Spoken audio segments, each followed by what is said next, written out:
Isang mapagpalang araw sa ating lahat. Ako ang inyong lingkod, Elijah Paul Valdez. Welcome sa ating daily devotions. Ang ating verse for the day nasa unang Korinto, chapter 15, verse 20. Sinasabi dito na, ngunit ang totoo, muling nabuhay si Kristo bilang katibayan na muling bubuhayin ng mga patay. Sa unang Korinto, which is ating verse, tinukoy ni Pablo si Jesus bilang ang mga unang bunga ng mga natutulog na nagpapahiwatig na ang muling pagkabuhay ni Jesus ay una sa maraming darating. Ang konseptong ito ng mga unang bunga ay hinango mula sa kaugalian ng lumang tipan ng pag-aalay ng una sa pag-aani sa Diyos na sumasagisag sa buong ani na susundan.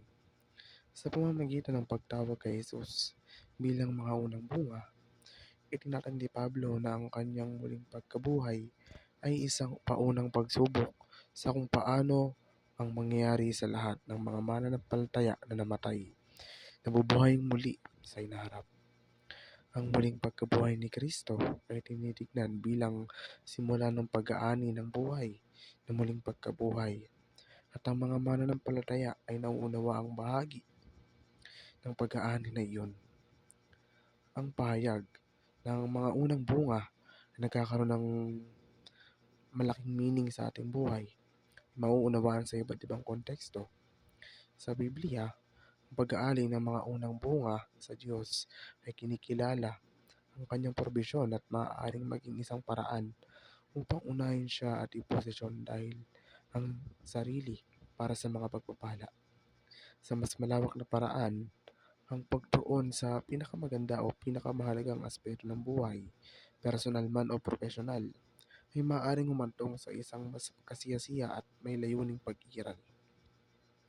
Ang pahayag na angkla ang lahat ng iyong pag-asa sa muling pagkabuhay ni Kristo ay nangangahulugang hanapin ang iyong pinakamatibay na pag-asa at katiwasayan sa paniniwalang si Kristo ay nabuhay mula sa mga patay. Ang muling pagkabuhay na ito ay nakikita bilang ang pinakahuling patunay ng kapangyarihan at pangako ng Diyos at pinagmumulan ng pag-asa para sa mga mananampalataya. Nihahalin tulad ito sa isang angkla na nagbibigay ng katatagan at seguridad sa harap ng mga unos ng buhay. Ang ideya ng pagiging higit sa mga mananakop ay nagpapahiwatig ng isang espiritual na kalagayan ng tagumpay na higit sa pagtagumpayan ng mga hamon.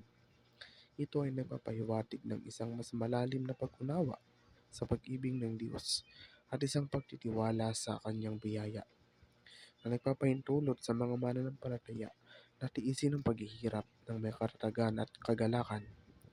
Ang ibig sabihin naman ng ganap na ibigay ang iyong sarili sa gawain ng Panginoon ay ilaan ang iyong buong pagkatao, kabilang ang iyong oras, lakas at mga talento sa paglilingkod sa Diyos at sa kanyang mga layunin.